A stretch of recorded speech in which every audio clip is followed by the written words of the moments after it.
We took a lot of time choosing our suppliers, choosing our materials, planning the detail. We didn't rush the process.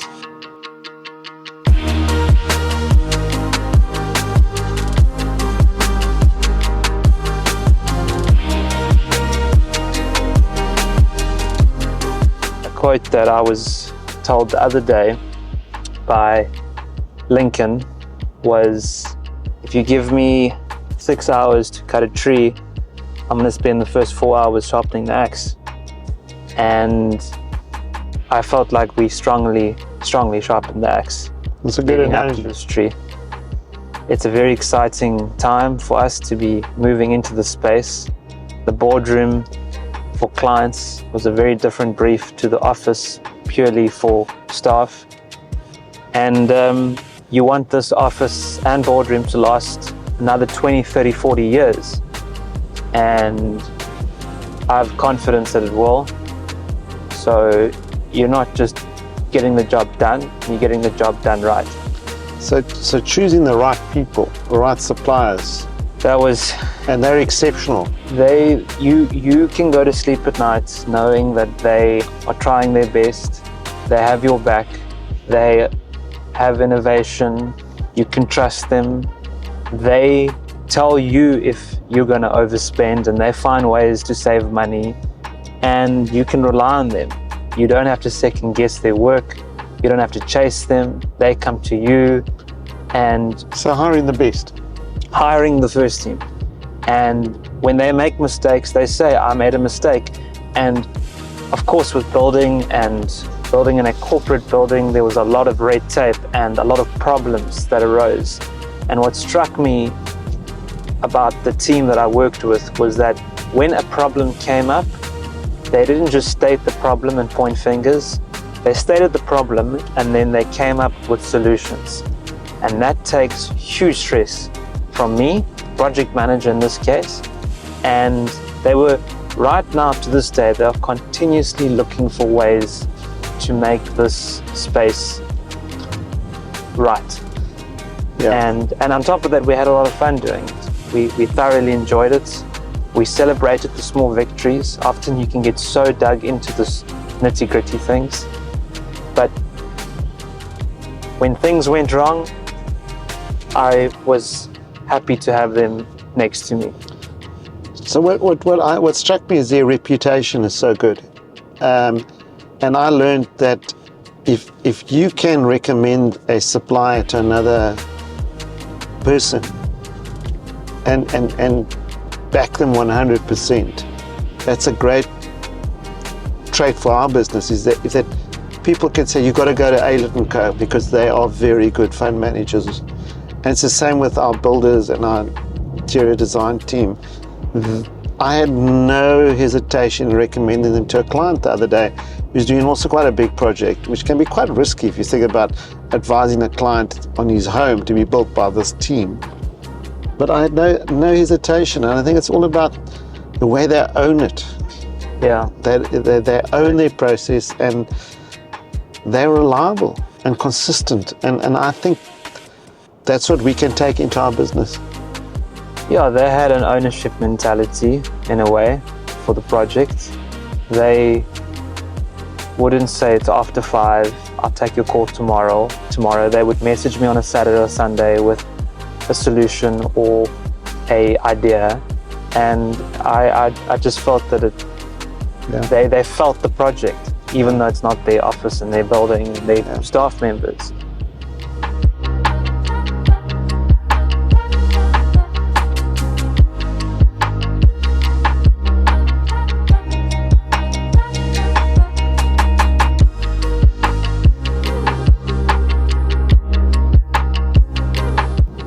I'm very fortunate to be able to have asked you to write a book.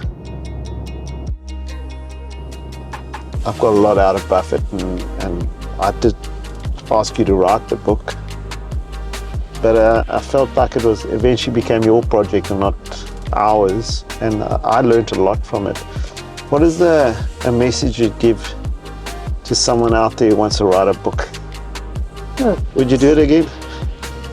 Well, funnily enough, the office project and the book are quite similar, where your patience gets tested, your inner strength and your standards have to lead you. People just look at the end product. They don't look at the process it took to get to the end product. They don't look at behind the scenes. And again, getting the book done, getting the office done was one thing, but getting it done right was the difference. And that took a lot of time. Yeah. Again, with the book, working with strong people made all the difference. Working with the wrong people or not the first team has the opposite effect. I think that the book changed me. It changed me. It definitely, I matured through the process, and the book was never written to make sales. It was never written to be in lights. The book was written it was a project that naturally over time morphed into what it is today. I think it does a lot of different things. It talks about this unique journey that my dad, you, went on for the last 20 plus years to Omaha, Nebraska. Funnily enough, we have a chap in the back of our car who's filming this from Omaha, Nebraska. And us as my brothers and I grew up with you coming every year with a bag full of toys and sweets from America, but consistently you went to Omaha, Nebraska. And you went to go listen to these two old fossils in the Midwest. And my first trip was 2012, followed by 2018, and I didn't truly understand why you went, where it all fitted in. And then come 2019, 2020, you approached me to write the story about your journey and how it fitted in with Aylett Company and what impact these two gentlemen had on your life and your investment philosophy. And that was really it. I went off, started reading American Capitalist, Charlie's Almanac, to refresh my memory of these two guys in Berkshire, etc. And then the pandemic hit. Fast forward 4 years to May 2024, to when the book got published. You're looking at something that is more than just Walter went off to Omaha and learned these 10 lessons. It's about our family, it's about Aylett Company. I think for me, if you really ask what makes my heart tick with the book, is that we were so lucky to get the wisdom indirectly through you from guys like Warren and Charlie, the worldly wisdom that's come from it. And if someone out there, regardless of their age, their background, can pick up this book and take a line, take a page, take a chapter and walk away with a little bit of that wisdom, I think we've done something special out there. And of course, Aylett Company is mentioned in the book. It's a wonderful story how it blends everything together, and it's awesome to now see it get into the world and how it's affected different people.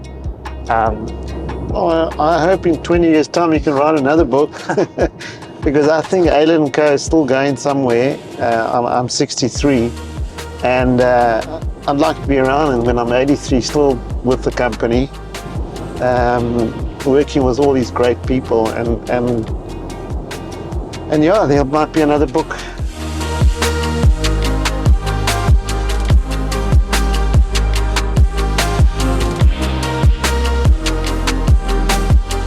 I thought it was a genuine, candid attempt at our story. And it really captures who Aylett Co is. And if anyone out there wants to really understand us, it's all there. Understand Walter Aylett and what he started with his partners. And it's a record. It's a record of who we are. Yes. And I think I really enjoy it.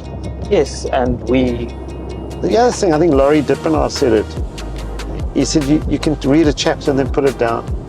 yes, And at a later stage pick it up again. it's a kind of book that it's been quite interesting. When people bought the book or people have been given the book, you check in with them a few weeks later and you think, oh, they've read the whole thing. And the mistake I've made is that it's not the kind of book that you want to read from A to Z and put it down. You want to take a chapter, take a line, take a sentence, take a section, and actually walk away and let it kind of sink in, and you can come back to it. I think Charlie's Almanac was what inspired the book. The look, the feel. It sits on your desk, it sits on your bookshelf, and from time to time you can pick it up, and you really can pick any chapter in no order and say, I mean, as an example, when it came to for the office project, there was a chapter in the book that guided me in that, which was the Ted Williams baseball analogy, and I reread that chapter, and Buffett said in like the 50s, 60s, 70s, he said, they're going to be shouting at you, swing you bum, and you ignore them. And in investing, he says he's in a no-strike game. Like you said earlier, when the ball is, you've got your eye in, and you have a no ball, you have the right shot, then you close your eyes and you swing the hell out of it for a home run. But it requires patience, and I cannot tell you how many times through the last year that little section helped me. Charlie Munger, invert. So simple. You know, how can we do this? How can we do it? No. How can we not do it? So turn it on its head and then stay away from that section. And suddenly you've made progress to getting the way to do it. So let me ask you this question then. Why don't they teach this at universities? You're a student, or we're a student. I've learned more from this than university. Well, back at university, whenever Warren or Charlie got mentioned, slightly, it was not fogged off, but it was ignored. It was ignored. And none of my lecturers, tutors, student colleagues spoke about anything relating to any of the type of things Charlie and Warren spoke about. And it's real life basics. And you're not trying to tell people these basics to say, if you lead your life like that, you will be fine, and here are my 10 steps to be happy. But it's just small things like picking the right partner in your personal capacity and in your business capacity, and Life skills. Yeah. I mean, a big one is just saving, and that's a bit more technical with the money stuff, but no one taught us these things. No one said spend less than you earn. You don't think that your parents should teach you that? Oh, I think I've been lucky that I've had parents who worked in the business world, and you worked in asset management. You worked with all of this, and indirectly you've showed and taught us. And my brothers and I've learned naturally, organically, but I think that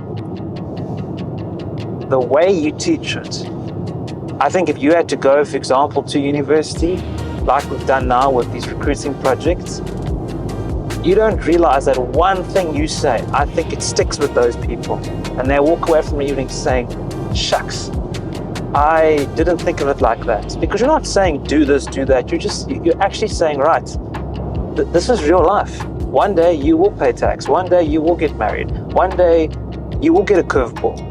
And these things that Charlie and Warren shared over the last 20 years that really helped us on a personal and business capacity. We say some of it's not all right, but at the end of the day, when my friends come to me with their problems, or my brothers or family, often I say, well, you know, read the book. There's a great section about that. I think these kind of things at university and school could really help people just think, wow, we don't get taught that. We get forced to learn things, but no one talks about these things. I don't know if the lecturers or the parents or the people don't want to speak about these things, but they're not going away. So if I can sign off here. I remember watching a video with Robert De Niro and Tom Hanks and a few other actors. And he was quoting that saying, "This too shall pass." Normally we always think of this too shall pass being bad news and you'll get through it. But I think what Robert De Niro was saying, and Tom Hanks, there's also good times and they too shall pass. And the markets are like that. They'll have their bad days, they'll have their good days, they'll have their ugly days. And I think perhaps the most important thing is for us to remember this, that it too shall pass. And one must stay humble and modest, cut your cloth according to means, and you have a family. Go back home to your family. The markets will close, that's fine. And they can close for a month, it doesn't matter. The investments will be there.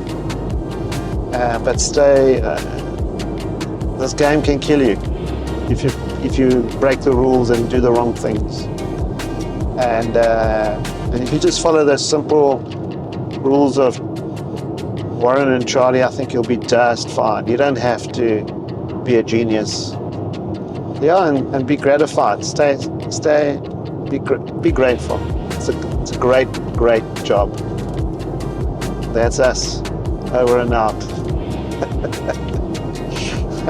Nice, John. If you cannot make a video out of that lot now, it's the truth that you heard there. Pass me some water, please. So, John,